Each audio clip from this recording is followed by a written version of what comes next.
If you'd like to be able to listen to the show without ads and have full access to bonus content, that's an option. To find out how, please go to dogmanencounters.com/podcast. Hey everyone, thanks so much for listening to tonight's episode of Dogman Encounters Radio. I really appreciate you tuning in and listening. When I recorded episode 524 with tonight's guest, Joe, when we wrapped up, I had really high hopes that everything was going to be really, really good for her. She was dealing so much better with her Dogman encounters, not only after we had our conversations about them, but also when she saw all of your support. So I had really high hopes, like I said. Well, unfortunately, between then and now, instead of it being a happy ending, there have been things that have been happening in Joe's life that, in my opinion, are even more traumatic, much more traumatic than those Dogman encounters that she suffered through. And if you listen to episode 524, where she talked about that Dogman killing King, her boyfriend's white, large pit bull, and then trying to rip its way into the house to get her and her boyfriend, if the experiences that happened between that episode's recording and now are more intense than that, in my opinion, quite a bit more intense, then what does that say? So now you can understand why, instead of being overjoyed about her doing so well now, I'm kind of down in the dumps about it. You'll understand why I'm saying all this once I bring Joe in here and we have a chance to talk about all this, though. So without any further ado, let's do that.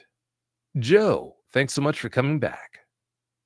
Thank you, Vic. I appreciate coming back, and I want to say hello to all of my Dogman family and just tell you thank you again for all your support, all your love, how you helped me with the GoFundMe to get me out of the house that I was in. There's just still no words to tell you how much I love you guys and how much I appreciated that. It brings me to tears even now, knowing that I had that kind of love and support, and know that Vic's here to help me again. I just appreciate him so much.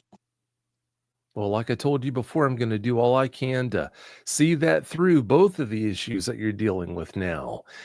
It's almost like you're jumping out of the frying pan and into the fryer with regards to the house you moved away from that had that black mold problem and the house that you live in now. We're not going to reveal what's going on with this present house that you're living in right now. We're not going to reveal that quite yet. I just want to, at this point, ask you to please give the listeners who missed that episode 524, a brief bio on yourself. Okay. Well, I am a retired nurse. I'm 66 years old. I'm now disabled because of some health issues. But I loved being a nurse. That was my calling. I miss it. And, I just felt like that's why God put me on this planet, was to help people that were sick, dying, family members dying, that I could be there for them. And but in stepping back, I decided to go into nurses training when I was 17, and we lived out in the country, away from everybody, and we lived next to a stream, and it would flood really easy. And so the house that we were living in was older, and it was built on about 6 feet of cinder blocks, for flooding. And it was very, very old. It had several steps going up in the front, and no handrail or anything, so you had to be very careful going up it. And like I said, out in the country, there was no street lights or anything, so it was pretty pitch black. My mother had a little yellow bulb on the porch, and that's the only way I had to get in. Well, nurses training, I started when I was 17, because I'd be 18 when I graduated, and it was pretty intense, learning how to do code blues and things. So I would go out with 2 friends and the guy I was seeing sometimes in the evening and get a Coke and ride around, just kind of try to be a kid again and balance it. And then I'd go in about 10:30, lay down to about 3, get up and study, if I had a test that day. And I was carrying a 4.0, so I was pretty happy with the schedule I was doing. Well, I got out of the car one night, and it was exceptionally dark. There just wasn't any stars or anything, and the yellow light was there. As I started up, I heard something, and we had some brush and trees that were probably about 30 feet away from the porch, and it sounded big, and it sounded like it was way up in a tree or something, because I could hear branches moving pretty high, and it sounded like 2 feet. And I couldn't imagine anything in Kansas that would fit that description. I got up on the porch and I actually walked over to the side and kind of leaned out looking and could not see anything, but I could hear it. And I thought, well, maybe it's like a deer or something that tried to jump in there, and maybe it's got its antlers caught in that tree, and it's hung up. It made me feel bad for it. So I thought, I wonder if I'd startle it, that it would go ahead and jump and get clear. So I clapped my hands and went, "Get out of there," just as mean as I could. And I heard a something growled at me. And I thought, now wait a second. I don't think deer growl. I don't know of anything that would have done that. And I was thinking, well, everything sounds worse at night, because I had always tried to be a really tough girl and not show any fear, because I had two older brothers that teased me unmercifully. If I did anything, they would tell me I sound like a girl. So I was trying to be very, very tough and not ever get scared. And so I just kind of walked on in, shut the door, and just kind of put it out of my memory. Well, a couple of nights later, I woke up to branches scratching on the metal roof, and I saw lightning. And I was happy about that, because the room I was in at the back of the house had two big windows, and they went from the floor to the ceiling practically. And they were one right across from my bed and one that was a few feet over, so that it was lined up with the hallway. And my dad had explained to me that the house was so old that they did that so that when the sun was going down, in the evening time, that it would catch it and have light going down that hallway in that bedroom for as long as they could before they did kerosene lanterns or whatever they had back then. And so, I thought that was pretty smart engineering that they did it that way. And so I got my pillow and I moved it around and was going to enjoy the show, because the only curtains I had on my windows were very, very, very sheer white panels. I didn't need anything else. There was nothing behind me but woods. And I could watch the lightning, how it goes across, and slits out in little patterns.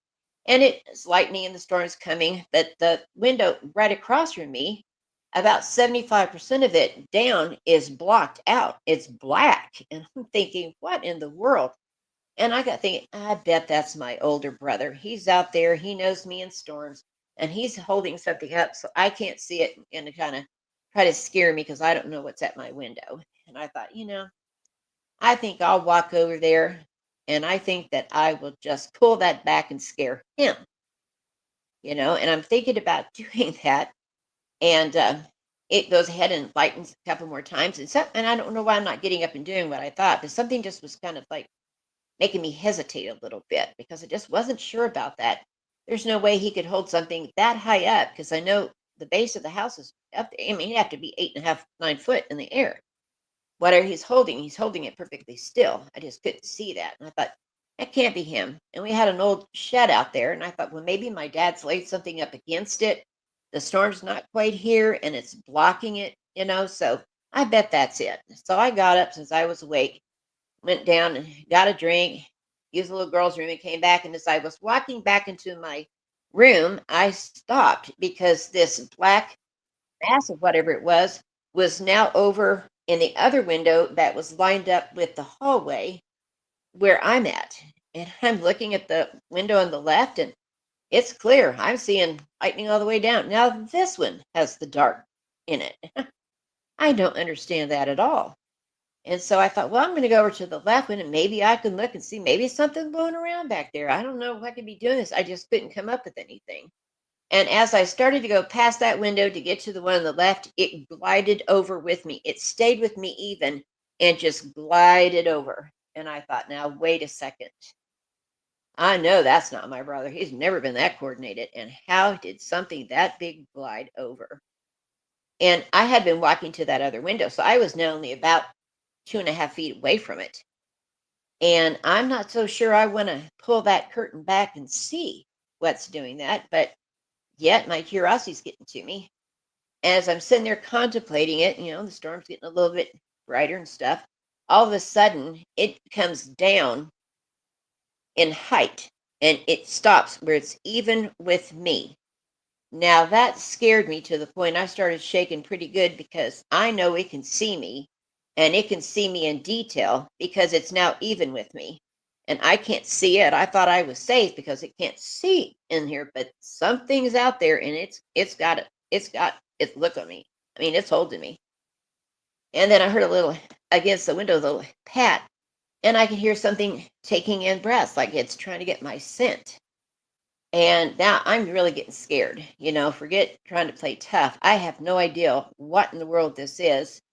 And, it's lightning, and I'm trying to see, what's looking at me. And with one good lightning flash, this thing starts to reach up to the top of the screen on the right side.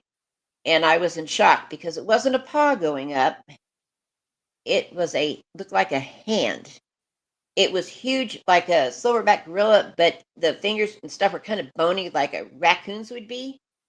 And it had 5 digits, and at the end of each one was a black cloth, probably 2.5 to 3 inches long, with just a slight curve in it. And I couldn't believe that. What in the world could that be? And as it went up to the top of the window, I could suddenly hear it like digging in and scraping the wood. And I thought, oh my God, it's trying to maybe check the integrity of this screen. Maybe it's thinking if I get this off, I can come through this window at her or something. And I was really scared at that point. So I'm wanting to run out of the room, but my legs won't move. I am just frozen in place. I don't know what to think. I don't know how to react. And the storm's really getting on us, really almost completely over the top of us now. And we had a big dead tree in the backyard, and we had a lightning bolt come down and hit that tree, and it took off a branch that's coming down. And just as that's doing it, the lightning did this series of like 3 or 4 flashes in a row, that, and it looks like daylight for a minute if you've ever seen that. And as that started doing that, my whole world changed. Let's just say that. Everything that I thought I knew about the world I lived in was wrong. This thing turned its head to see where that branch was coming down, and I got a good look at it during that 3 or 4 different hits of lightning. It looked like a wolf. The head was huge, and the shoulders that head was sitting on were huge. They were wide. Oh my God, I couldn't believe it. And to think of how long that arm had been from where it was down, even with me head to head, and still reach the top of this tall window, those arms had to be unbelievably long. And the muzzle in this thing was a lot longer than anything I'd seen, in pictures and stuff of a wolf or any kind of dog. I mean, it was long, it was big. And with that lightning, I got a good look at the teeth on this thing. They had to be 2.5 to 3 inches long. They were sharp. They were brilliant white. And, it kind of had it like gaping when it looked up. And it was black fur. The ears were on top of the head, straight up. They moved independently of each other, and they were probably 4 to 5 inches tall. The shoulders on this thing, the chest was huge. It was muscular. You could just tell by the way it moved. And I just couldn't believe it. And as it started to turn around to look at me again, my body suddenly let me break loose, and I went running into the living room, jumped on the couch, and covered my head up with a blanket. And I shook the rest of the night. I could not understand what had just happened. The next day, I got up and I was getting ready to go to school, and I thought it had to just be a dream.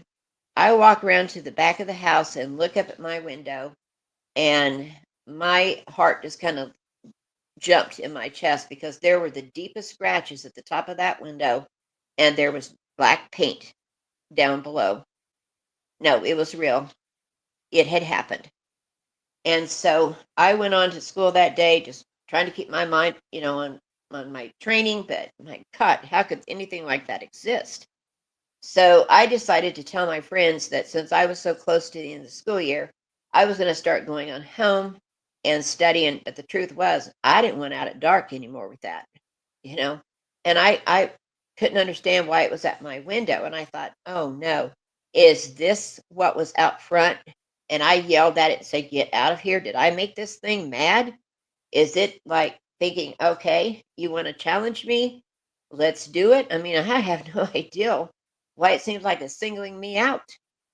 So I started coming in and I would take a nap during the daytime and then I would get up and I would go in the living room and study with the lamp. I just was not about to be in that room after dark. And the living room was straight across from my mom and dad's bedroom. And after about the second night, my dad said, "Okay, this isn't working.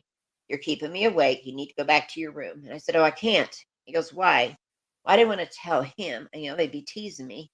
And I said, I just can't. And I said, and he goes, "Well, what about the kitchen?" And I thought, "No, there you go. I could do that." So I agreed to that. And I took the little lamp from the living room, put it in there on the table. Because to me, I was a long ways away from my bedroom now. I felt kind of safer, but in reality, I really wasn't because the back of the house was shaped like the letter L, with my bedroom one part of it and the kitchen the next. So it only had to move over about 8 foot to be looking into the kitchen window if you were on the outside. But I didn't take that to heart in my mind. So I'm feeling pretty good. Well, this kitchen was shaped like a rectangle and it had windows running down both sides and regular sized kitchen windows, at the top.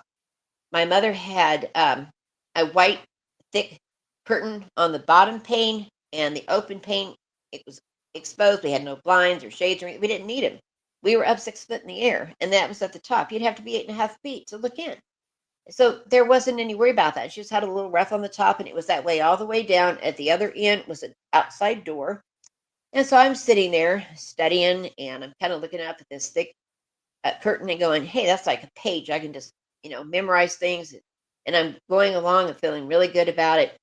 And then all of a sudden, I had a new sensation I'd never had before. The hair stood up on the back of my neck. And I thought, what in the world is that? And then all of a sudden, I seemed to have an understanding that something was looking at me through the window behind me. I'd never had that sensation, but I knew that I knew it was there. And I just kind of froze, not wondering, I'm thinking, I don't know what to do. And about that time, this thing growled. And oh my God, I had never heard anything growl like that. It was deep, it was guttural, it was canine, unbelievable. And it literally made me freeze in place. I couldn't even put my pencil down. I was so scared. And it growled again, even deeper and louder. I was just like, this can't be happening. This can't exist, but I'm hearing it. And the only way I know how fast this thing could travel is that it didn't stop growling and it went down those windows, across the door, and up to the windows till it was exactly in front of me at that window. And, I'm not looking up. I can't move it. I can't believe how fast it traveled. How can an animal travel that fast? And all of a sudden, I got this thought in my head, and I still think it was an angel. It said, "If you look it in the eyes, it will come into you." And I didn't know if that meant it would possess me. Was this thing a demon? Or that it would come through the window and get me. Some animals, if you look it in the eyes when it's challenge you, it's going to attack you. It's a show of dominance. So I was going to take that information and not try to do anything. Well, all of a sudden, my head started going up and I'm trying to stop it. And I realized I didn't have control of my head. And inside, I'm yelling, "No, no, no, no, no, don't you go up." And it's going right on up. And I'm trying to close my eyes, and it just seems like I can't get anything to work. And as I start getting at the top of that curtain, I'm catching a little bit of movement. And then I see two eyes, and they were a yellowish green, almost neon. I've never seen that color before or since. And they were huge, kind of like the size of a golf ball, with a black uh, pupil in there. And I'm in shock because they're lit up. Now, that's way above the little lamp that I had on the table. That couldn't be eye shine. How can this thing have its eyes lit up? And I'm trying to keep my head from going that way. And I get just enough that, I'm seeing the movement. And I realize that the head is taking up that entire pane of glass. That's how big it is. And all of a sudden, my body broke loose. I jumped up so fast, the chair I was sitting in went sliding backwards and slammed into the refrigerator, and I took off. And again, I landed on that couch just scared. Couldn't believe it. This thing was there. And so I thought, no, I'm going to go back to studying here. So I decided to put the lamp on the floor, put a blanket over my head, and just try to start that studying that way. Well, my dad caught on to that, a couple of nights later and said, that's ridiculous. There's nothing going on. I don't know what you're spooked about. Go back to the kitchen, you'll see. And I so wanted to believe my dad. I really did, but I also knew I was making him really mad, and I didn't want to see him mad. He was a tough guy. So I decided to go back and try it one more time. And I went in there first night, nothing happened. Second night, nothing, and I'm starting to feel more comfortable. Third night, I'm studying, and the hair goes up on the back of my neck, and I thought, uh-oh. And about that time, I hear the growls, but they're not at the back window. It started at the front window, right in front of me. And my head started going, and I'm going, no, no, please, no, no, no. I'm sorry if I yelled at you. I'm sorry. No, no, no. And my eyes come up, and I get a look at this thing. And yes, indeed, it is the thing that was at my bedroom window. And it is huge and it's gigantic. And, I could not believe what I was taking in. I jumped up and I went running and I landed in between my mom and dad in their bed. 17 years old, and I ran and landed in between them. I like just scared my mom half to death. She turned on her bedside lamp and said, "What are you doing?" And I was shaking so bad I could hardly talk. And I looked at her and I said, Monster, outside, outside, monster." And she was trying to joke with me a little bit, kind of telling me, she goes, "You want me to go outside and get that big bad monster?" And I grabbed her arm and just started crying, "No, no, no, no, outside my monster, outside monster." And my dad sits up, turns on the lamp, and he goes, "Is she having a seizure?" And she goes, "No, but she sure is shaking the entire bed." And he goes, "Joe, Joe, Joe." And I kind of looked at him and he said, "What is going on?" And I said, "Monster outside, monster." And he goes, "Are you scared?" Because any time before, if he had said it to me, I would get a little upset and I go, "No, I'm not scared. I'm just tough as any guy." He said that to me expecting that response, and I shook my head yes and said, "I am." And that surprised him. So he put his hand on my shoulder and he said, "Listen, you're okay. You're inside. Nothing's going to get to you. You're just under stress because, if your finals are here, end of the school year, you're okay." And I so wanted to believe him. I really did. But, you know, it had come back twice in there. This is three times. I couldn't do it. And so I called the guy that I had been seeing and I asked him if we could get together, and go have supper. I had something to talk to him about. So, "Are you breaking up with me?" I said, "No, no." So we get to the Pizza Hut and we're eating. And I said, "I have something to tell you." And he said, "Okay." And I said, "I think I'm being stalked." And he goes, "What's his name?" And I said, "No, I think I'm being stalked by a werewolf." He starts laughing, and I started to cry because that was my last hope that somebody was going to understand. And he saw the tears coming down my face, and he knew that I didn't show a lot of emotion like that. So he stopped and he said, "You're serious?" I said, "I'm very serious. I'm terrified, and I've got to study for these, but I can't do it. It's like stalking me. It's at the windows, no matter what room I'm in." And he said, "I'll tell you what, let's go get your stuff. You can come to my house to study tonight." Because I had a big final the next day, the big one you had to really do good on. And he said, "My dog King has nothing going to get to you with King."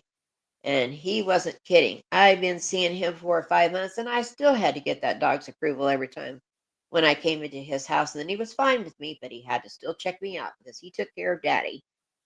Now, he left King on a chain in the backyard because he really didn't think anything was going on. He just thought I was stressed out. So we came on in. We were at his place, and I've got my books on the living room floor, and he's sitting next to me, and messing with different things. And it gets to be about 3:40 in the morning. Everything's going well. I'm feeling good about it. He says, "Do you want something to drink?" And I said, "Yeah, I'd take some orange juice." So the living room and kitchen were one big long room with one at either end. And so the lights that we had on the living room showed really well into the kitchen. You had to turn a light on. And I could see him really well. And he had gone to the refrigerator and he was just bent down and he was just staying there. And I thought, man, you're having a hard time trying to decide what you're going to drink. And all of a sudden he goes, "Come here now." I thought, wow, that didn't sound like him at all. So I go walking in and I literally looked around and bent down to see what was terrifying him in this refrigerator. And every bit of liquid in that refrigerator was shaking. And then I realized it's because his hand on the door was shaking. And then I heard a dog whining like a scared little puppy. And I said, "Is that King?" He said, "It can't be. King would never sound like that." He said, "He must have a dog or something out there. I don't know. It's weird, that sound." And all of a sudden, I felt the hair start up on my neck. And I thought, now that there's no way this is happening. We are in town. We are 5 miles from that farm. All the way through town. There's no way that thing has found me. And then the growl started. It was at his kitchen window. And his window was probably only like 6 foot at the top of it. And his eyes got big, his mouth fell open, and I said, "Oh my God, it found me. It must be hunting me." And the way I said hunting me, I guess, triggered something in him because he grabbed me by the wrist. I weighed about 110 pounds, and he was 6'3" and weighed about 210. And he took off running, and he's dragging me in tow. And the way he started to do that brought us right in front of that kitchen window. And he looked over at this thing and he stopped on a dime. I ran into him. And, I'm saying, "What are you doing? What are you doing?" Not talking to me. He's just there. And so I duck in underneath his arm and I look, and his brown eyes are this green color I'd seen. And I'm in shock. And then I look, and so is this monster's eyes. It's the same kind of green. And I realize it's locked in with him. And I'm really worried because I remember the warning I got. Don't look it in the eyes. It's going to come into you. And I'm thinking, oh my God, now this is it. This is what it's doing. But I got a really good look at it with there, because it was looking in forward and I had light from the living room end. This thing was black. It had like leather looking skin on its face. The hair on his face was shorter, so you could kind of see that. Oh, the muzzle was huge. The nostrils seemed like they were, a good inch and a half, 2 inches apart. The eyes had to be probably 7 inches apart. Again, the ears were straight up, and it was growling and looking at him. And I jerked my wrist trying to get away from him, and that movement made it look down at my wrist. And when it looked back up, it started snarling, kind of, wrinkling up the nose like you'll see a dog do, showing more of his teeth. And God, they were huge. All of them were huge, but the canines were even bigger, like a half inch to three-fourths of an inch longer. And they were kind of bent odd angles. So even when the mouth was shut, you would have seen them. And it was drooling. And that just spooked me. I thought, is it thinking about what it would be like to taste us, or what? I mean, why is this thing drooling? And it had a black tongue that reminded me of like a giraffe. And it took it out and just flicked that drool right back into its mouth. And that still gives me the chills when I see that in my eyes. I don't know why that does, but it does. It makes me just chill when I think of how smooth it did that. And then I got the thought in my mind, the same time he did, "I'm going to kill you," because he kind of moaned out and he took off running. And he took us through the living room, through a sitting room, through his bedroom, and into a bathroom. I realized why he did it because there were no windows in there. That was kind of smart. But his house was kind of built like mine. The back of his house was the kitchen, and then the bathroom. It only had to move over about 7 foot on the outside, and it was going to be even with the bathroom. We were the ones that did all the traveling inside. And we are there, and he is holding me so tight I can almost, uh, can't get a breath. And I'm telling him, let go, you're choking me. I can't. And he lets go. He says, I'm so sorry. I didn't believe you. I thought you were just stressed out. He said, this thing's for real. I said, I told you it's for real. And he's going, what is it? And I said, I don't know. I don't know. I just don't know. And we were standing in front of a sink, and there was a bathtub, glass shelves, where he had his deodorant and his Old Spice and all of that sitting on that. And as I'm telling him, I told you this is real, I feel the hair start up in the back of my neck, and I'm thinking, oh God, you've got to be kidding me. And his dog starts whining. It was his dog that had been sounding like that. And then he thinks, oh my God, my dog's out there with this thing. And so he goes, oh my God, my dog King's out there. And he's going, oh my God, King. And he said it loud enough. I totally think his dog heard it and thought, Daddy's in trouble with this thing. And it come running. It had enough chain where it could get to the back of the house. It come running, and you could hear him growling as he's going. This thing uh, had growled at us once, and but it had stopped. I guess it was focusing on King coming. We heard like a little whoa, and I thought, well, maybe King bit it. But then the fight was on, and King went from growling to screaming. Um, I mean, it did. It sounded like a woman screaming, a child screaming that's being murdered. I never knew a dog could even make that kind of sound. And he starts going, oh my God, it's killing my best friend. It's killing my baby. Oh my God, King's out there, And I'm trying to hold him. He is shaking so hard. And I'm thinking, oh my God, why did I have him? Why did I ask him if I could come over? Now I have his dog being killed. How could I do that to somebody I care about? How in the world have I done this to this guy? And he is just shaking. He's saying, pray, pray. And I'm thinking, I don't know how to pray. Do I pray the impossible and this dog can kill this thing? Do I pray that it's over quick so the dog doesn't suffer? I can't pray death on a dog that jumped this thing trying to protect us. I don't know what to do. And it's silent. And it's like we both know that King's no longer with us. And he is crying so hard. And I am telling him, I am so sorry. I'm so sorry I've cost you your best friend. I'm so sorry I've cost you your dog. And he just keeps going, King, it killed my baby. It killed my best friend. It killed my buddy. And I'm just trying to console him. I'm thinking this can't be happening. This can't be real. And all of a sudden, the growl starts back up. And it is right there with us. I guess maybe it heard where we were. And this time the growl is different. It is loud, it is deep, it is full of anger and rage. And it was so intense, we could feel it in our chest. I felt like my heart was skipping a beat, and he grabbed his chest. I was thinking, how can anything make a sound like that? And as it was doing that and growling and things, I noticed that the things on this glass shelf, they were vibrating and falling off into the bathtub. His Old Spice was kind of like a glass bottle back then, a tan bottle. It fell off and shattered in the bathtub.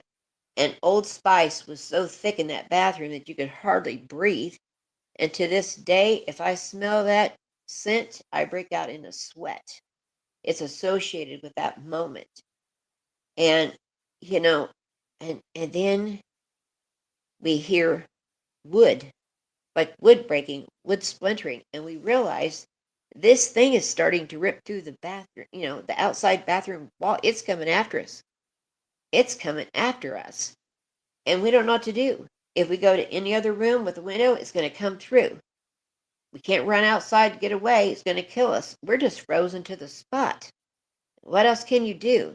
And we can hear boards being broke, and it's coming, and it's just got this unbelievable rage of a growl, and you could still feel it in your chest, and it just also kind of made you not even able to think. It was like almost like I had a thought and fog, had a thought and fog. It was just strange how it was affecting our body. Well, we didn't know it, but the neighbor next to him had heard King screaming, and he thought that he was hurting me in some way. So he called the police department and said, "You better get somebody here now. I think my neighbor's killing his girlfriend." And so as this thing is tearing into that, and we're looking at each other going, it killed King quick. We're probably not even going to last that long. We hear sirens coming from two different directions, and it gets quiet. And I'm thinking, wow, did that scare? And then they stop there, and I can't believe it. How did they stop at this house? And we pause for a minute, and we hear bang, bang, bang, bang. Police department open up. We've had a complaint that, somebody might be getting hurt. We need to see everybody in this house. He starts going. I grabbed him. I said, "No, don't." He says, "I have to." And I said, "That thing's going to jump and kill him any minute. You can't open the door." He said, "They're going to kick the door in if I don't." And, we wait a couple. Well, they're not getting attacked. So he goes on, and I'm with him. And he opens up the door and says, "Get in quick." And they kind of gave him a funny look. He almost started to reach out to like pull one of the officers in, and he kind of moved his arm back, like, "You better not," And they came in, and he shut the door real quick, and they're saying, "No, what's going on?" And so we start telling them. And one of them said, "Did you party a little hardy tonight?" And he goes, "We're not partying. Look at her books. They're nursing books. She's studying for finals. What we're telling you is true." And they're just kind of looking at each other, and we're both trying to talk at the same time. And then one of the other officers that had pulled in the alley and came up said, "Guys, you better come see this." Well, I wasn't going to be left in the house without them. They're the ones with the guns. So we went with them around to the back of the house. And as we're doing that, and I'm behind him, he just drops to his knees like somebody just punched him. And I kind of walked around and was looking at him. I looked over, and then I realized why. He was seeing what was left of King. King's right front leg was torn off. His back left leg was torn off. There was a hole in his torso, and his head had been ripped off, and it was several feet back. And this white house back there had hit this dog's blood just sprayed all over it. I don't know how this thing got that much blood all over that. And these guys are just looking in disbelief. And then I look over and I see the hole this thing was tearing. And it was probably like 3 foot by 3 foot. And, the farthest place out that was affected. And as we walked over there, we realized it had already got to the point that, when you're putting walls up inside, you've got the boards and then you start putting the sheetrock. It was to that point, and those boards had started to break. And we looked at each other and just realized that we only had just minutes before that thing was in tearing us up. Those sirens that saved our lives, babe, maybe 2 to 3 minutes. We just couldn't believe it. That just had ice water running through my veins, realizing that. And so we had them go back in with us. I went to get my stuff. I wanted them standing there with us while we were trying to get in this car to get out of there. And, the officer says, "Do you want to report this?" And he goes, "I don't even know what to say." And the officer says, "Well, I don't even know how to write out the report. This is back in the 70s. People were going to be laughing at you and things back then if you said something like this." And he said, "Well, if you're okay with it, I'm okay with it not doing it because nobody believed us anyway." And so we took off. We drove 18 miles to the town next to us, and for me to go in and take my finals. He really didn't talk all the way there. As we got in the parking lot, I said, "I'll see you in a little bit." Went in. I don't even remember what was on the test. I'm surprised I passed it. Came back out, and he's just looking down. He said, "I've been thinking about this.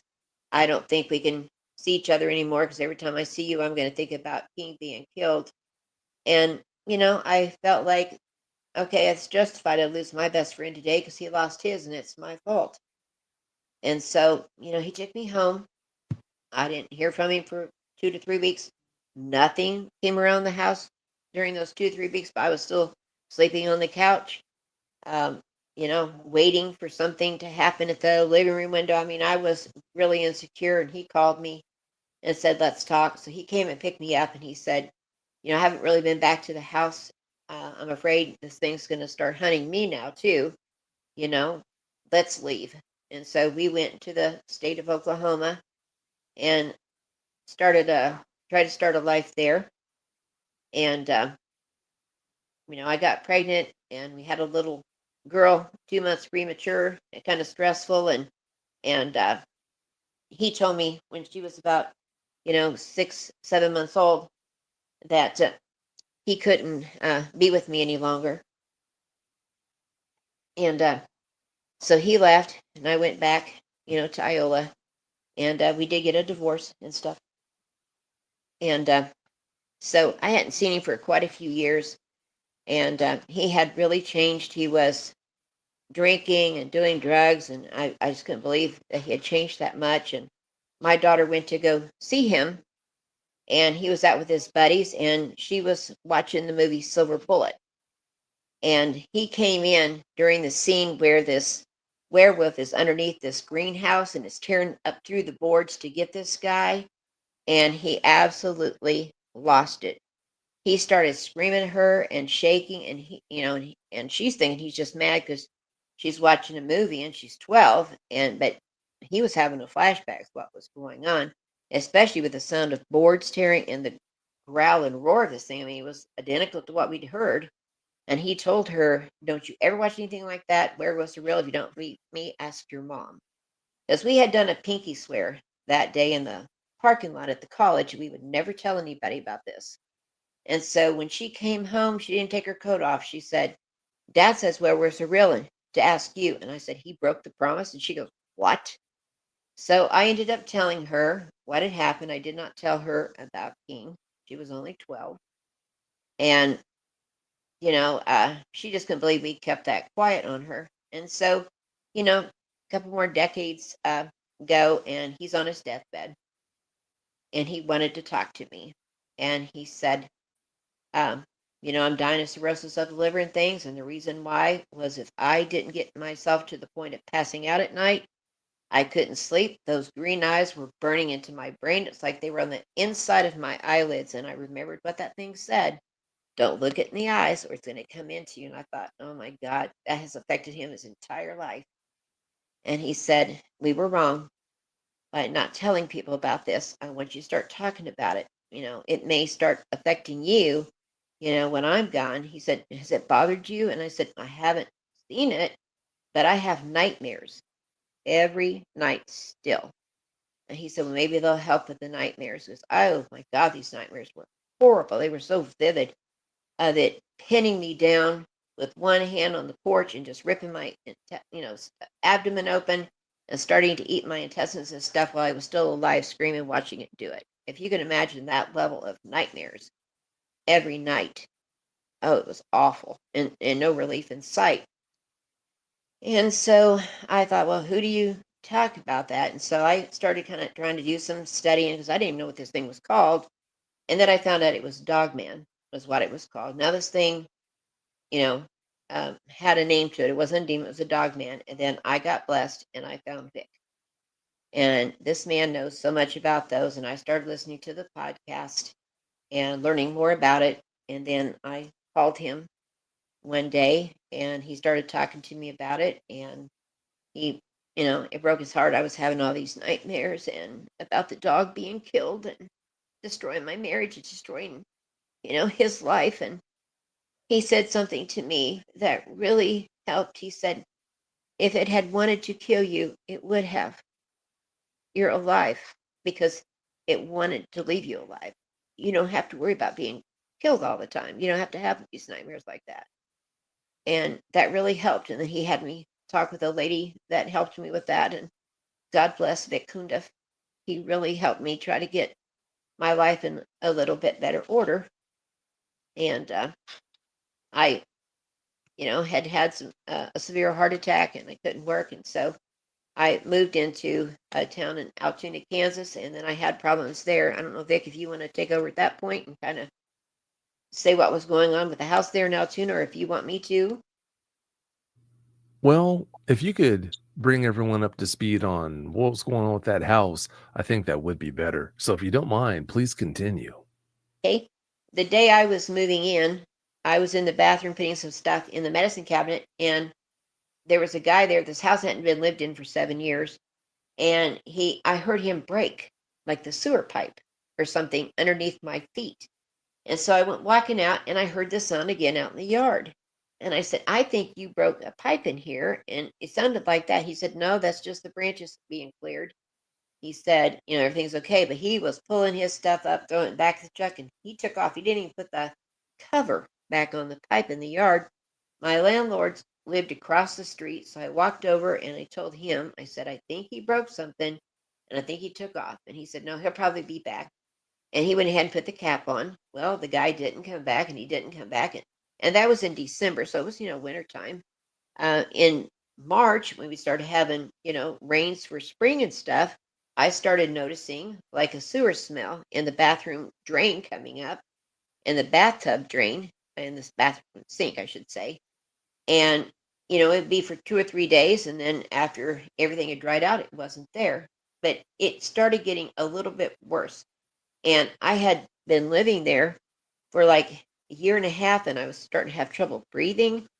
And my knees were getting so painful I could barely walk, and I was having to use a walker now. I just couldn't believe my body was going down like it was without any reason. And I'd gone to the doctor, and they, did blood work. They couldn't really figure out what was going on. And it kept getting worse and worse. And it finally got to the point that I couldn't even be in that bedroom next to the bathroom. The scent was so bad all the time. Even if it wasn't raining, you could smell it in the bathroom. And, when you flush the stool and stuff, it was awful. And I kept telling them, we got to do something about this. And then her husband died. And so now it's just the landlady, and she's not really wanting to do anything about it. And then my daughter moved in to help with me because, I was going downhill fast on how I could take care of myself. And she was in that bedroom, and she had to start leaving the bedroom window open all the time because the smell was so bad. And then she started developing a cough. And then her knee started hurting. And I'm thinking, now, wait a second. She's starting to do the pattern I did in the beginning. So I went and told this lady, I said, I think there's something really wrong with this house because now my daughter's having these symptoms. Can you please have a plumber? I'm begging you. And she wasn't very happy with me, but I had been renting from her almost 7 years, never been late. And she told me I was her best renter. So she decided, okay, well, he goes out in the yard and he goes, yeah, it's broke out here. And he fixes it. He goes, there you go. I said, well, if that sound was that, then it's broken underneath the house too. And I told him about the scent. So he said, well, I'll go look. And when he came back out, he said, oh my God, you are living over a bunch of raw sewage. It's probably 3.5 to 4 foot deep. It's got the broken sewer line down in it. There is black mold, thick and probably 5 inches tall, growing all over that. And you have central air, which means 40% of your air is coming from what's underneath your house right into your home. You are being poisoned with black mold. And I was in shock. And he said, I'm going to have to go tell her that's all got to be taken care of. This could kill you. And so he did. And he came back. He said, I'm going to start working on it, in a couple of days. He said, you have to find some place to go for about 5 days because we're going to have to get all that dug out, get it taken care of, let that dry, put another pipe in, rebuild everything. You're going to have to throw away your towels, your washcloths, everything, sheets, everything. As much clothing as you can because it'll be down in the fibers. It's hard to get out. And so I went to stay with a girlfriend there, and my daughter went out of town to stay. He starts on a Monday at 10 a.m. The next day at 11:30 a.m., he comes to tell me it's all done and I can go back. And my friend goes, no, wait a second. You told us at least 5 days. He goes, well, it turned out not to be as bad as I thought. And she said, so it's all taken care of. It's dry down here. He goes, yeah. And he walks out the door, but he turns around. And he goes, looks me right in the eye. He goes, I'm very, very sorry. Do you understand me? I'm sorry. It's like he wanted to say something.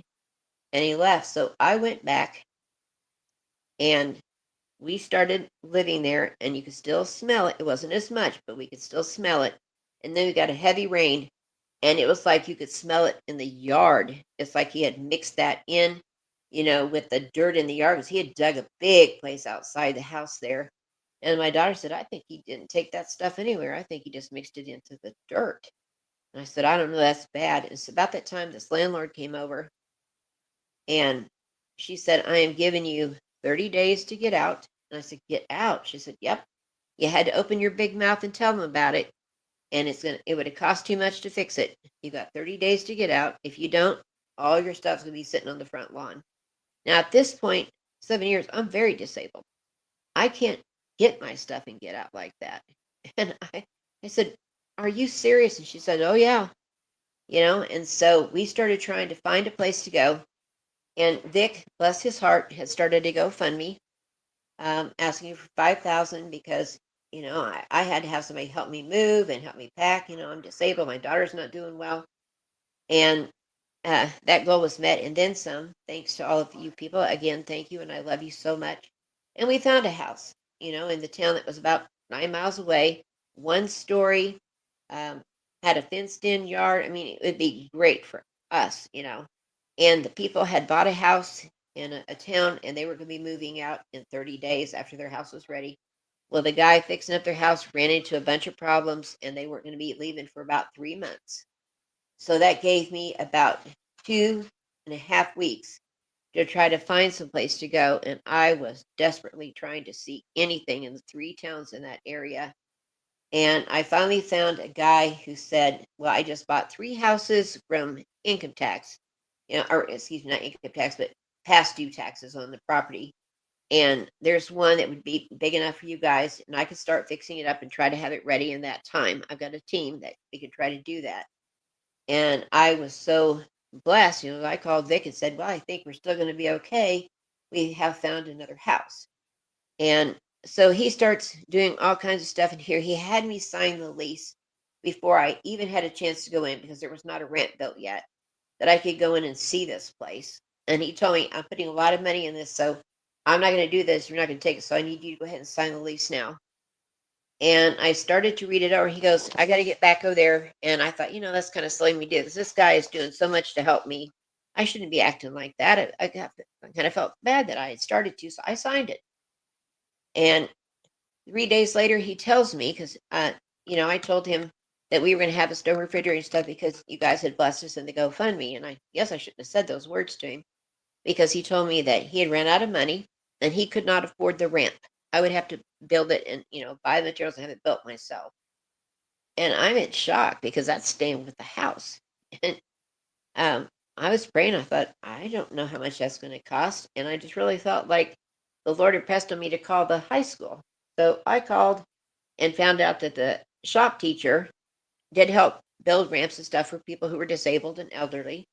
I got a hold of him, and he said, oh, I grew up in that town and I know that lady, and her son is the mayor. It's such a small town. There's no uh, police department. There's nobody that would stop her. She would literally have your stuff on the floor, or excuse me, outside. He said, I'm going to help you build that ramp because of her.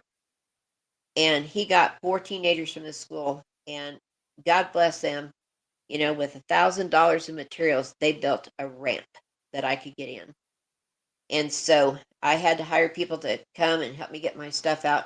We were moving out with the clock ticking down. I only had 12 hours left before she had people that were going to come in there and start jerking my stuff out into the yard. And when we walked into this place, I couldn't believe it. They had left it pretty dirty, and my daughter's going, well, I got some friends, we'll try to get it cleaned up. But it didn't even seem like it was that. I walked into the living room, and this place felt heavy. It felt dark. It felt kind of menacing. And I thought, maybe it's because I'm just so used to that house over there. I don't know. But I looked at my daughter and I said, I don't feel good about this house. And she said, well, we don't have any place else to go. And I said, I know, but I just have a weird feeling about this house. And so that evening, when we clicked on lamps, we were in shock, because there were symbols all over the walls in the living room, and you couldn't see it during the day for some reason. But when you clicked on lamps, they showed, and they looked like, ancient kind of symbols or something. And one of the guys that worked for him, he had come over to drop off some things at the house. They were gonna thinking maybe they'd come back and finish more of the house. And he said, "Oh, those? Yeah." He said, "Did he tell you about this house before you signed that lease?" And I said, "No." And he said, "Well, this house has been a flop house for people. It's been a drug den, and the latest thing that it was for a coven of witches who also practice Satanism." And I said, "You're kidding me." And he goes, "No." He said, "We jerked the carpet up out of the living room." He said, "So that you could move easier on wooden floors." He said, "That really wasn't, I don't think, it." He said, "There was a pentagram spray painted into that and burn marks where candles had been, and there was blood, like something had been sacrificed." I was like, "You're kidding me." And he goes, "Not at all." And I looked at my daughter, and she's like, "Oh my God, what have we got ourselves into?" And I said, "Well, maybe nothing, but it hadn't been lived in. We were going to be the first people living there, in several years." And I realized that the windows in all the rooms were broken out. They had put some particle board over some of them, but it wasn't keeping out, the temperature outside. And this guy made a promise to me that the windows would be put in and stuff before, the real cold part of winter hit. So the money I had left from the GoFundMe, I spent a lot of money getting thick plastic and putting it over all the windows just so we could try to have, some control of temperature. This guy did not go ahead and put any windows in. There was an upstairs to this place. He took screws and with a power tool, he screwed it shut and said, "Don't ever go up there." And we said, "Okay." Um, and the first night that we were here, it just felt odd. And we thought maybe it's just because it was a new place. And about 3 o'clock in the morning, we heard a bang. And I mean, it sounded like a wall fell in. And, at this point, I was having to sleep in a recliner. I could no longer lay flat in the bed. And she was on the couch next to me. We jumped up, looking at each other like, "What fell?" And we went room to room. Nothing was moved. And we didn't realize at the time, what was creating that sound.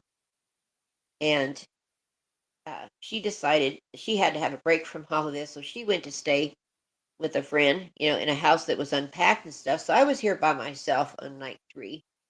And I got up in the middle of the night to go to the bathroom and had a little light on in a hall. And I hear something like it's scurrying across the floor or something. And I'm going, "What?" And I see leaves because, it's in of September.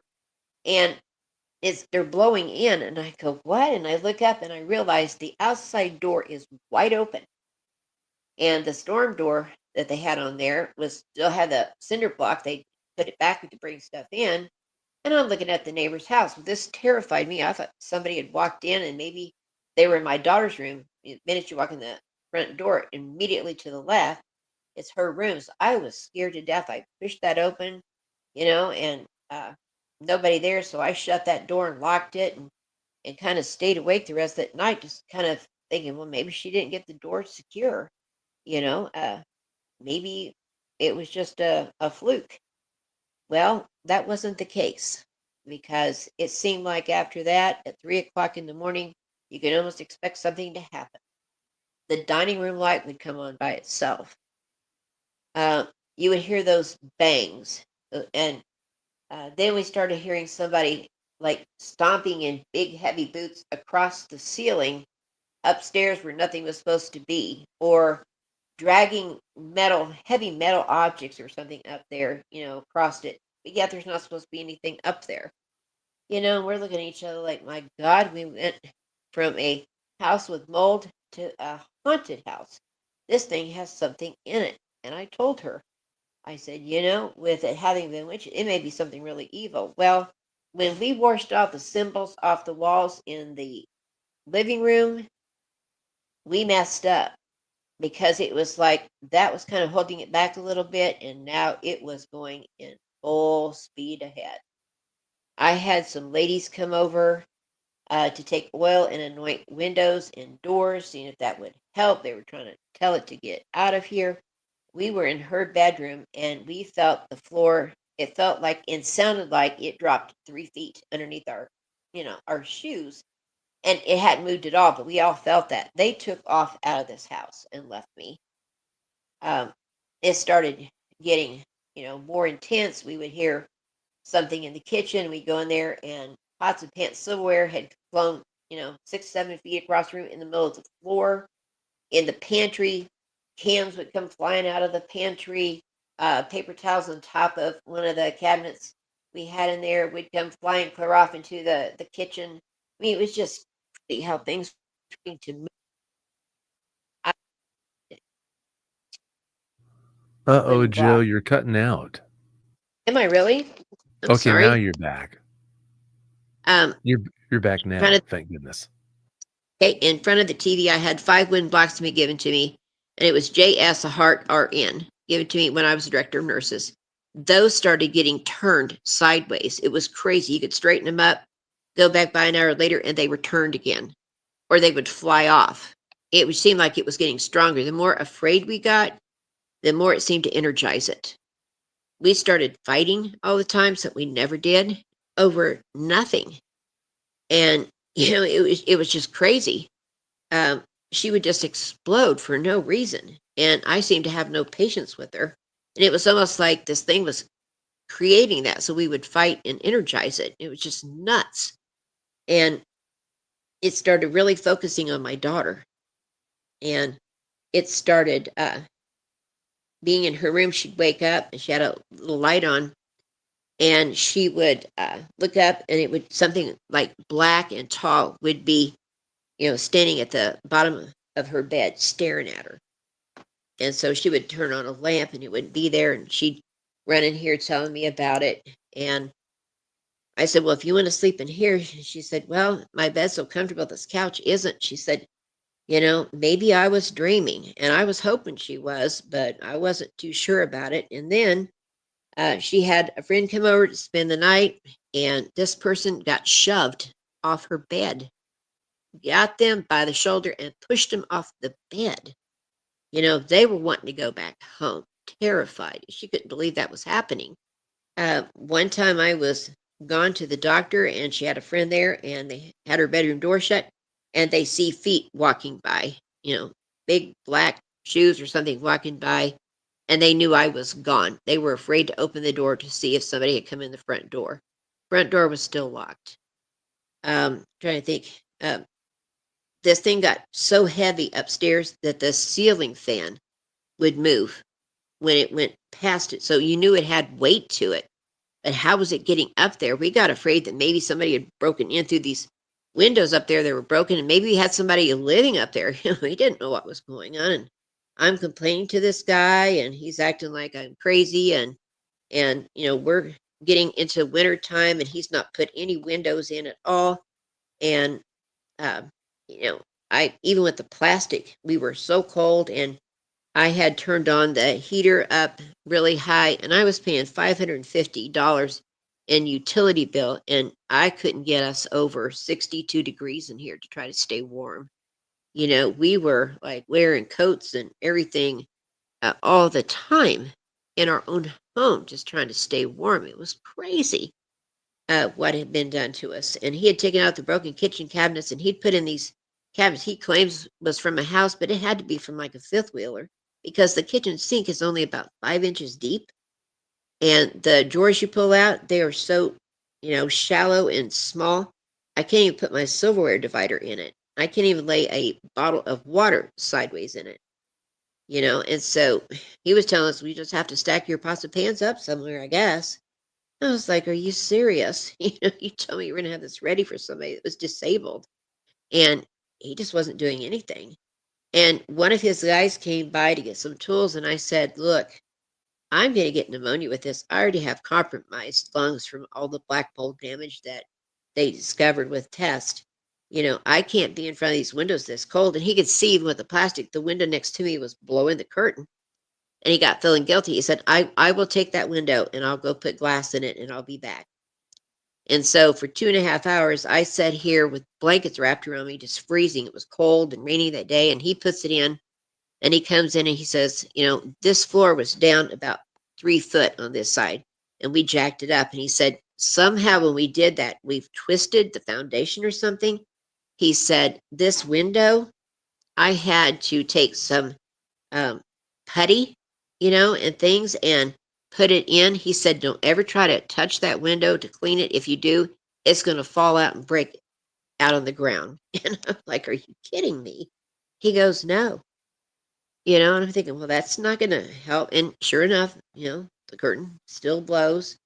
It got so cold that it was freezing for us to even try to take a shower. We found somebody had a little heater, they gave us. I mean, you just wouldn't believe it, Vic. And the whole time this thing is getting stronger and stronger. It started bruising my daughter up. It started affecting my health. She was gone one day, and I was in the bathroom and just finished brushing my teeth and came back to sit down on my recliner, and I felt like water run, and I wiped my face, and it was bright red blood. And I thought, I'm having a nosebleed. And it was big drops, and then all of a sudden it started dropping out of the other side too. And then they started almost pouring, and then I could feel it bleeding down the back of my throat. I had a hard time calling 911 and having air to breathe and try to tell them to get here. It was bleeding so severe. They got here, they could not stop it. They took me to the emergency room. They tried for 4.5 hours to get this bleeding stopped, and I was choking on it. It was unbelievable. They had to use these things called rhino rockets, and they look like tampons, and they wouldn't even have that thing in all the way, and it would be full of blood, and they'd have to pull it out and try to do it again. They finally ended up getting some kind of chemical that's $1,000 per bottle, and there's like a spray, and then there's one that you could put in the IV, and they were brand new to that. The nurse didn't pay attention. She got the one for the IV, not the spray. And so she went to squirt that up into my nose, and it was like fire going in and down the back, and it burnt areas open on the back of my throat, and they started bleeding. This stuff was so severe that when I jerked my head back from her from the pain of the fire, it splashed onto the glass of my, or the lens on my glasses and burnt it. It literally burnt rings in it. That's how severe this thing was. That was going in my body. And they finally got it slowed down to where it was just bleeding in my throat. They couldn't put it and had a pressure pack on that. They did some lab, and I had lost over a pint of blood, with that bleeding like that. And I came home, and it bled for another 3 days. I had to keep taking sips of water just to try to be able to, felt like have an airway. And I started trying to have soup on day 2 or 3 because if I tried to take a bite of something and chew, no matter how soft it was, my right side of my nose would start trying to bleed again. And finally, when I started to do this soup that day, I kind of coughed and choked, and I felt like something move, a big clot. I reach in my mouth, and I hope this isn't too much information, but I pulled out a blood clot that filled the palm of my hand, and I kept pulling it out. My daughter couldn't believe it. It was 8 inches long. That had to be just like down my esophagus, clotted. And if I hadn't kept sipping water around the clock practically, I think it would have clotted off and killed me. No reason why I had that bleeding. None. I had been sent clear to Wichita with my heart with things that they couldn't believe was going on, couldn't find a reason for it. I have been in the hospitals more times since I moved in here in September than I had the last 3 years put together. Now it seems like it's really focusing on my daughter more. She told me, got up one morning and she said, it jumped up on the foot of the bed. I felt this thing walk up to the head of my bed, and she hadn't been feeling well. She was really, really tired and weak to sleeping all the time. I think it was just taking her energy. And she said, in the name of Jesus, leave me alone, just kind of swung at it a little bit. And it must have bent over because she could feel like the hot air on her cheeks. So she said it again louder, and started to get up and try to come in here. And she looked up, and she had a perfume bottle on her dresser, and it threw it at her. It literally went 6 foot. coming right at her. She just couldn't believe that. She came running in, telling me, and I was in shock that it could do that. And then the next time it jumped from the floor right up next to her shoulders. It was already on her. Didn't even take time to walk up. It started pulling her hair. Um, it started giving her nightmares, like it was holding her head underwater till she was almost dead, and it'd pull her head up and let her get air, and then it'd take her back under again. She couldn't get out of the nightmare, and she would try to scream, "Mom!" And it was like it had a hand over her mouth. It was muffled. She couldn't do that. And then she would wake up and realize that it had her face down on the pillow. She was fighting for air. I mean, it was scary. Then she started coming up with scratches, you know, 3 scratches. Been told that's demonic. Bruises. Right now, my poor daughter is covered in bruises on her breast, on her arms, down her legs. And they are almost like in between a bruise and some kind of burn. I've never seen anything like it before. It's a strange color of a kind of a purplish red, and they're raised. Bruises aren't raised; these are. She's got low back pain all the time. Her knees are killing her, and then she decided she was going to pull her mattress in here in the living room right next to me because she said I can't fight it on my own. And we had been watching things on TV like how do you fight these things, and the very first night, I heard her trying to say mom, and she was muffled. And I turned on a light, and I could not believe it. My daughter was being attacked. Her head was bent back in this most bizarre way, and she could nothing over her face, but it sounded like she had a hand over it. She could not talk it out. And I was screaming, in the name of Jesus, leave my daughter alone, get off my daughter. And I'm so crippled, I can't go jump on the mattress and try to fight it anyway. I was trying to do it that way. And it would let her go, just scare her half death, and maybe 20 minutes later, it'd jump her again. I just couldn't believe we were doing that all night long. And then it decided that it was going to bite her. But, it wasn't like a bite mark you think of like somebody. It was so strange. It was almost like a vampire bite. I know that sounds stupid, but it'd be about the size apart from your canines. She had 2 puncture holes in her neck, and it wasn't like a bite of something, bug or anything, because there was blood on her pillowcase and her sheets. It was bleeding. And then she it bit on the inside of her thigh, like where the femoral artery would be, had bleeding there. It bit on her arm, like on the wrist. I mean, that's insane that it's biting her like it's like some kind of vampire or something, and she's getting sick and weak and dizzy, and oh, it was awful. And then it kept jerking her hair out, um, and just tormenting her. And then she started having these weird dreams, of being sexually assaulted. And we had talked to one paranormal group, but they're clear over in another state, and they said it sounds like you're fighting an incubus, and they will rape her at night. And so she was just terrified. They told her to set up a camera in her room. She set up a little camera, and it started recording. And I was going to watch it the next day. She was kind of afraid of that. And at one point in the night, she looked right at the camera, and I swear to you that was not her face. Her face had distorted into something that looked so evil, and it smiled and said, I don't like the camera. And it didn't even sound like her. That just scared her and me so bad. She says, I'm not running that camera. I don't want to know. And she told them, and they said, yeah, this is getting worse. It's getting stronger. It turns our lights on at 3 o'clock in the morning. You might as well hang on because something's going to happen. It has, 2 weeks ago, she was in her room. She felt it and she yelled, in the name of Jesus, get out here, leave me alone. It threw her Bible at her. And it was on her dresser. So again, 6 foot, her Bible. And she was so mad that it touched her Bible. She was screaming, how dare you touch God's word? How dare you do that to God's word? Her TV started going crazy. Her lights started flickering. The ceiling light and the lamp she had in, they were strobing like in unison. Nothing else in the house was strobing. It wasn't the electricity. It was in her room. It was doing it. And it ran her out of her room again. The front door opens.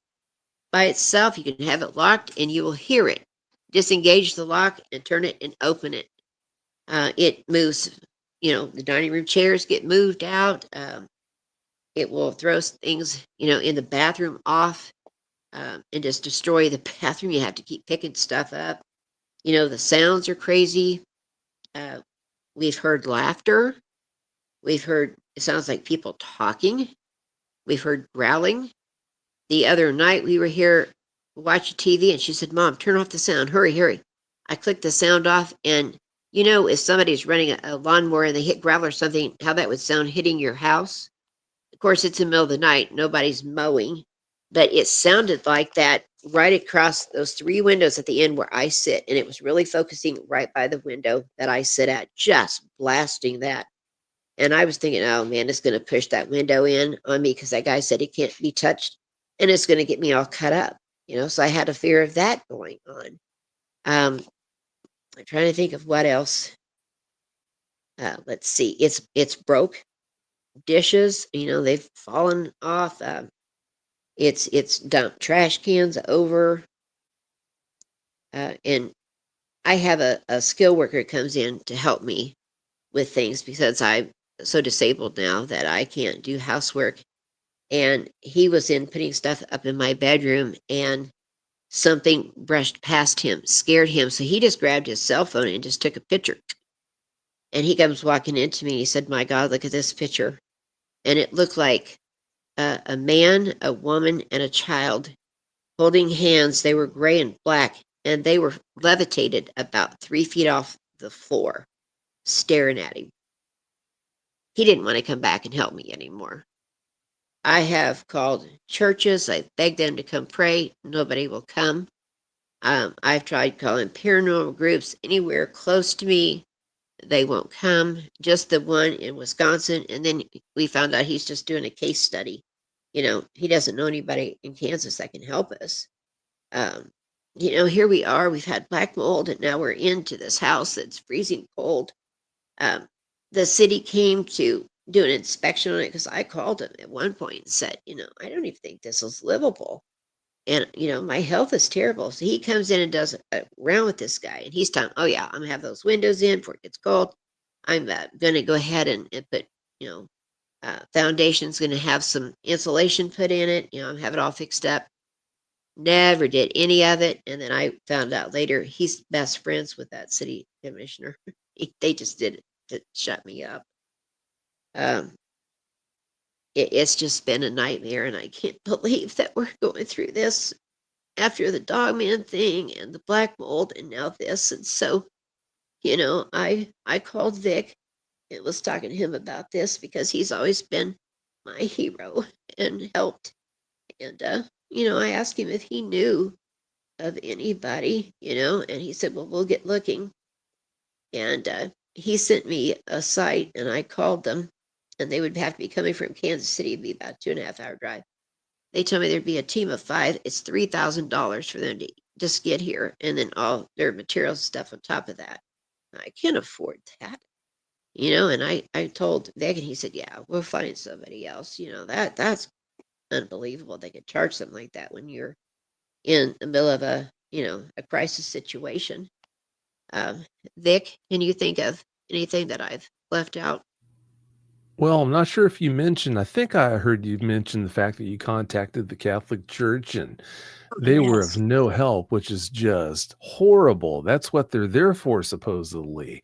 But don't get me Yes. started on that. But what Yeah, we need, oh, I'm sorry, we please continue.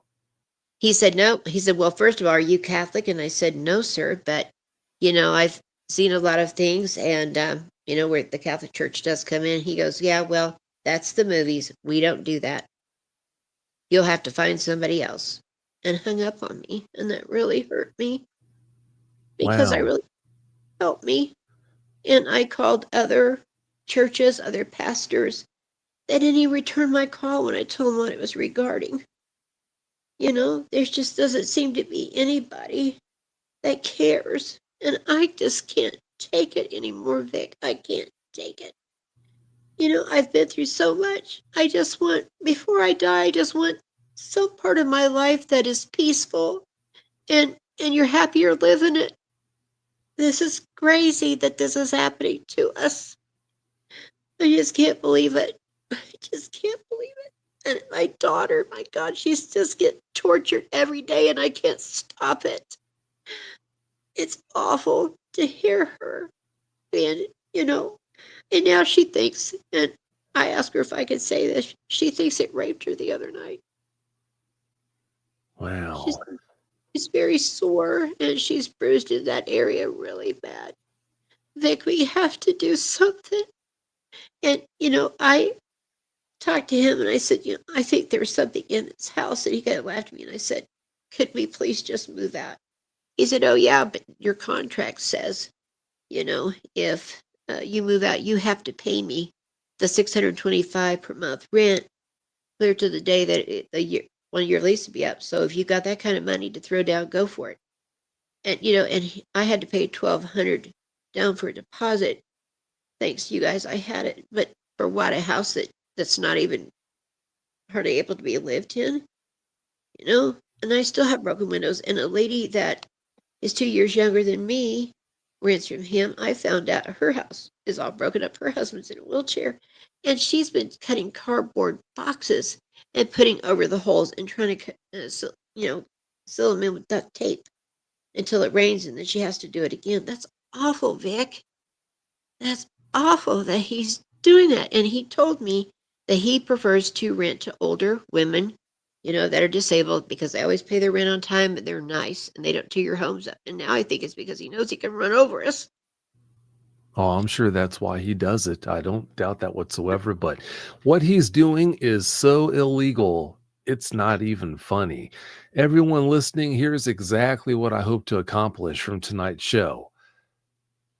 I want to accomplish 3 things. Number 1, the best option would be if there's anyone in Joe's area who would have an apartment, a first floor apartment, or a house that she could rent. If you could send me an email at contact@dogmanencounters.com so I could put you into touch with Joe so she could at least talk with you about that option to see where the two of you would be at, if that is an option, that would be great.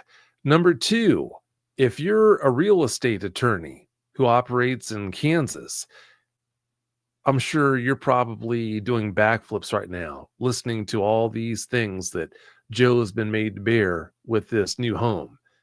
It's not like it was bad enough with the original home, but for her to have to move into this home and have all these problems to deal with now, this new home's a lot worse than the last one. So if any, like I said, if any real estate attorneys are listening to tonight's show who operate out of Kansas, who'd be willing to help counsel Joe, I'm sure this would be an open and shut case if there ever was one. She could sue the pants off of this slumlord. That's really all he is. He doesn't have a foot to stand on. If you could contact me, again, contact@dogmanencounters.com, I would be more than happy to put you into contact with Joe so you could please help her with this. Number 3, are there any exorcists listening to tonight's show who operate in Kansas who would be willing to help Joe? It's a possibility that if she relocates, that she might be followed by this entity, of course.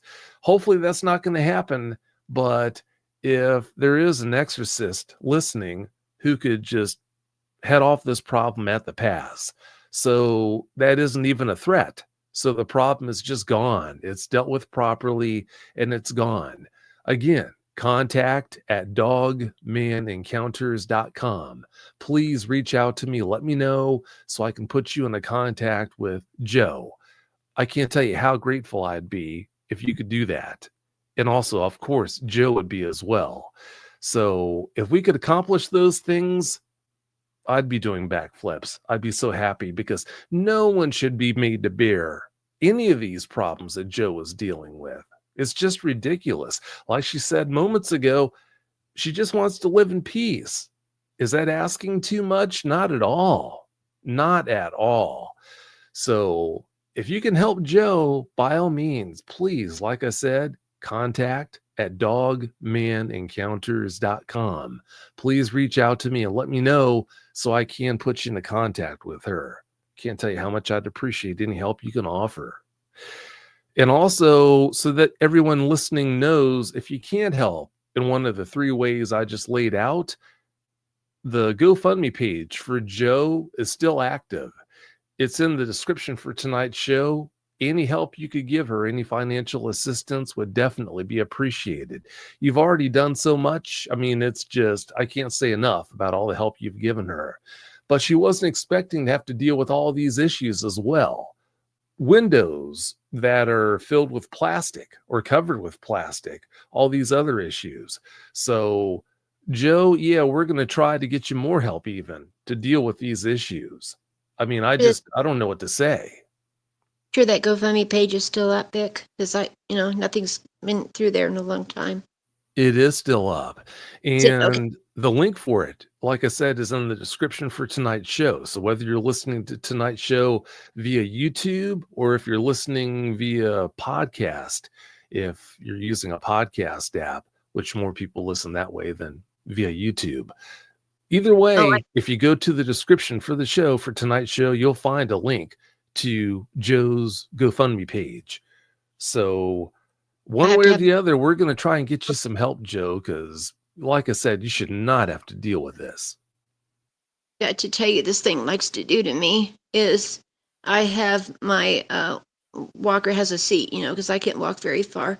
And I have it right in front of my recliner, and it likes to flip the locks off and drive it off away from me, if my daughter's gone. And then I have to try to take a chance of falling to try to get to where it goes. The first time it did it, she and I were in here in shock, and it literally went, 7 or 8 feet forward, and then it made a right turn and went all the way across this long living room and in through a doorway into a bedroom. I couldn't believe my eyes. It literally left me, and it's done it quite a few times. Like you said, I got to get out of here, but I don't want this thing following me. And I don't have money to move or anything because, by the time I pay, and maybe that doesn't sound like a lot of money to somebody for utilities, but it is when I just have a disability check and that's it. Just trying to stay warm and not get pneumonia. And it's just been crazy, Vic. I just can't believe this place exists. And the floors are so bad, you have to have shoes on, even if socks. My daughter, we've had to get so many splinters out of her feet. You have to wear shoes all the time. The floors are so terrible here. I mean, I could just tell you more and more about this. You just wouldn't believe the condition of this place. It's awful. That is horrible. It really is. I'll say it again. Any attorneys, any real estate attorneys operating in Kansas who'd be interested in helping Joe out, helping her, counsel her, you name it, contact at dogmanencounters.com. Anyone who is an exorcist who can go into her house and drive this entity out, who'd be interested in helping Joe, contact at dogmanencounters.com. Please let me know and I'll connect you with Joe. And lastly, like I said, if you have a house that you'd be interested in renting her, if you have an apartment, a first floor apartment that you'd be willing to rent her to help her get out of this home, that would be really appreciated. Contact at dogmanencounters.com.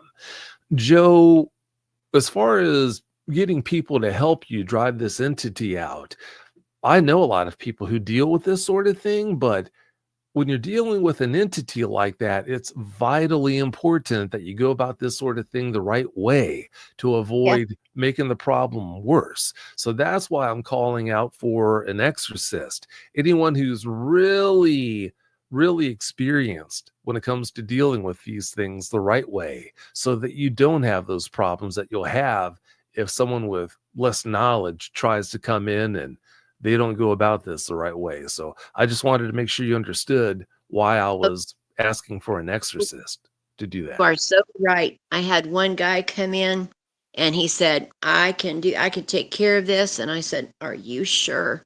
Oh, yes. So he stands in on my living room floor and starts ordering it to get out, and things. And he said, don't make me get rough with you. And we had a terrible night that night. That thing tormented us all night, but it also went to his house, and it tormented him all night too. It was just kind of like, yeah, let's see what you can do. So you're right. It needs to be somebody that's not going to make it worse on us, you know? And I'm actually, to be honest, I'm kind of scared for tonight after we've talked about this and we've asked, you know, for somebody to help us. I know it's listening. So that you know, Joe, when you brought me up to speed about what was going on with this entity, you didn't know it, but I said a prayer. I said a prayer that night, just praying that it would leave you alone, you wouldn't have any trouble. And you told me after I checked back with you that you didn't have any trouble that night. Yep. I've said So, multiple prayers for you, your heart. Thank you so and you're welcome. If anyone listening, please say a prayer for Joe. She can't get too much help. There's no such thing as her getting too much help with this. So if we all say prayers for Joe, it can only help. It really can. maybe my But daughter tortured her, you know, I mean, the physical torture is insane. She can't even take a deep breath. It feels like it's broken some of her ribs.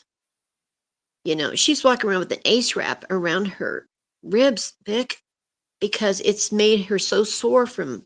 I mean, isn't this insane? I mean, it's awful, absolutely awful. I it mean, I is can't. awful. You know, she walked up a while ago and said, "Look at me. I look like I have some kind of clotting disorder." Because I mean, the bruises are getting to be so many all over her back and her arms and her legs and her abdomens and her breasts. This is crazy. It's absolutely crazy. Her hair is starting to fall out. Some of it's from stress, but it's jerking her hair. I mean, this thing can physically do it.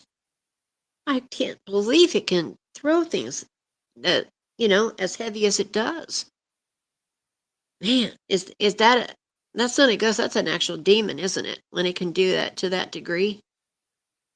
I'm not really sure. I wouldn't be the person to ask that. All I could do was guess. But regardless of what it is, that obviously goes without saying that is not good.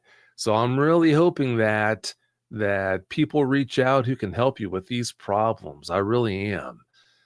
So I'll much. keep you updated as soon as anyone reaches out to me who can help. You know, I'll be in touch with you right away. We So thank you and thank you guys so much for being such a loving group of people. You know, I can't say thank you enough to you guys too. You've just shown such love and compassion for me and my daughter in the past, and just knowing you guys are going to be, you know, send and see if you can find somebody exorcist like you said, or somebody that can help me maybe get away from this slumlord. This is awful, you know. And somebody said, well, that's what you get for signing the lease and not getting in. He didn't give me a choice that day, you know. And you know your stuff's going to get thrown out on the lawn in 10 days. You sign, you know, because you've got to have somewhere to go. oh, And boy, definitely. play me like an idiot, you know. I just can't believe that this is how he has left us in this place. The bathroom, it's not finished at all. Um, you know, it's unbelievable. The backsplash behind the kitchen sink, nothing down there. There's like old wallpaper stuff where they moved the old, you know, um, cabinets out, just hanging there. It's awful. Absolutely awful. I asked for lights in the kitchen. He brought me a little hanging light to put over the stove. So dark in there, you couldn't even see how to cook. Nothing. And he just acted like we were just bothering him after you know, we were here. And it's not. It doesn't look like it's going to get any better. I've got to get us out of here. We will melt down if today was any kind of hint. You know, 82 degrees here, and I was so hot I almost couldn't stand to take a breath. So the cold was bad. The heat's going to be just as bad coming through these open windows. It's just unreal, I sure unreal. hope the help comes sooner than when that heat sets in. I've Oh got yeah, high hopes. I really do. If you can help Joe, please let me know. thank you guys. Thank you, Vic. Oh, you're welcome. You are welcome. Like I told you, as soon as anyone reaches out to me, I'll be sure to let you know right away. You won't have to wait on that. So, Yeah, if you can help her, like I said, I can't say it enough. Please let me know. I'd really appreciate it. And of course, Joe would too. But having said that, do you have any closing comments you want to put out there for us, Joe? I just wanted to thank you guys, for helping with this, and just please keep us in prayer. And I just pray that God blesses all of you tenfold back, for everything you do to help. And I am located in the southeast part of Kansas. I am like 45 minutes from the Missouri line and like an hour and 10 minutes from the Oklahoma line. So that kind of tells you, like, if there's an area for an attorney or something in that area, is where I'm located. If that helps, maybe kind of narrow it down a little bit. So thank you guys. God bless each and every one of you. I love you. Thank you for being, my Dogman family. And thank you, Vic. You're welcome. All I can say is God bless you, Joe, and we'll get you some help. Hopefully sooner rather than later, but we'll get you some help. We will. Believe that, you guys have showed me that the world's still full of really good people. So thank you. Oh, you're welcome. We just want the best for you. We really do. But thanks again so much for listening, everyone. Like I said, if you can help Joe, please do. Please let me know. Contact at dogmanencounters.com so we can get all these issues resolved. This is just horrible. Okay, Joe. Well, yeah, having said that, try to have a good night. Like I said, I'll be saying a prayer for you. Who knows how many people out there listening are going to be saying prayers for you. I hope that makes a really big difference and moves the needle until you can get some really good help in there. And it does. I'm looking forward to us getting so much needed rest because, like last night I was telling you, I woke up about 2:30 in the morning and just horrible pressure in my chest, like something was standing. My blood pressure was 168 over 96. Heart rate was 122. This thing just tries to mess with my health, because I try to stand in between it and my daughter. I'm always saying, in the name of Jesus, leave her alone. And I think it's thinking, it's going to kill me. It's just got her. And we're not going to let that happen. Well, So, thank you. you're welcome. Help is on the way. It is. Thanks again for updating everyone on what's going on, Joe. And like I said, try to have a good night and God bless you. Bless all of you. Thank you. Good night. You're welcome. Good night. That's another episode in the books, everyone. Like I've said several times, thanks again so much for listening. We really appreciate it. I'll try to keep everyone updated on Joe's situation so you don't have to wonder how things are coming along. But I can't say it enough. If you can help her, please do. But having said that, thanks again so much for listening and have a great night.